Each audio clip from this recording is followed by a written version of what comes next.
नमस्कार. मी विनोद उत्सप्पा थोरे, प्रभारी मुख्याध्यापक, माध्यमिक आश्रम प्रशाला वैराग, तालुका बार्शी, जिल्हा सोलापूर. खानदेश कन्या स्वर्गीय स्मिता पाटील शैक्षणिक सेवा सोसायटी शिरपूर या संस्थेअंतर्गत कार्यरत आहे. सदर खानदेश कन्या संस्थेने ही बेकायदेशीर भरती असलेली व ज्यांची मान्यता कालावधी संपलेला आहे व ज्या कर्मचाऱ्यांच्या मान्यतेस माननीय राजेंद्र कुमार हिवाळे विभागीय चौकशीने आक्षेपित केलेला आहे.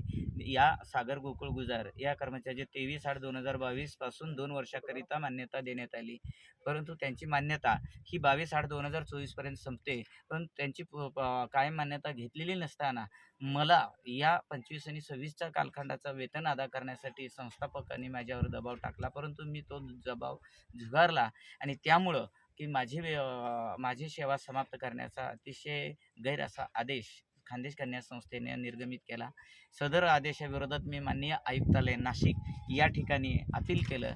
माननीय आयुक्त महोदया नाशिक यांनी सदर अपिलातील बाजू आणि कागदपत्रांची पडताळणी केली असता की त्यांच्या निदर्शनास आलेल्या बाबीनुसार की सदर संस्थेनं एकतर्फी कारवाई केलेली असून कोणतीही विहित चौकशी नाही किंवा कोणतेही गंभीर कारण नाही किंवा कोणताही गैरप्रकार नसताना अशा प्रकारे एकतर्फी कारवाई करणं गैर असल्यामुळं सदर थोरे विनोद उत्सप्पा यांना तात्काळ 8 दिवसात शाळेत रुजू करून त्या मूळ व प्रभारी मुख्याध्यापक पदावर रुजू करून घ्यावे, अन्यथा आपल्या संस्थेवर प्रशासकीय कार्यवाही करण्यात येईल अशा प्रकारचं पत्र दिलं. त्याचप्रमाणे माननीय प्रकल्प अधिकारी सोलापूर यांनी सुद्धा अशाच प्रकारे या थोरे यांना शाळेत रुजू करून अहवाल सादर करण्याचा निर्देश दिले असता ही सदर संस्थेनं आज याची अंमलबजावणी केली नाही. आज 15 जून 2026 शाळा पुरस्कार मोठ्या उत्साहामध्ये महाराष्ट्र सरकारनं राबवण्याचे निर्देश दिले, परंतु या निर्णयाला हरताळ फासत ही खानदेश कन्या संस्थेने मात्र माझा शाळा प्रवेश,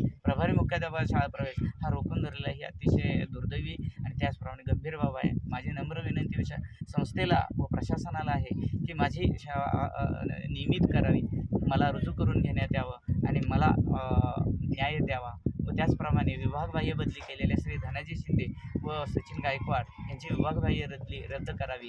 त्याचप्रमाणे आम्हा कर्मचाऱ्यांचे 9 महिन्याचे जे थकीत प्रतीक्षा कालावधीतील वेतन आहे ते सुद्धा अदा करावे ही प्रशासनाला नम्र विनंती आहे.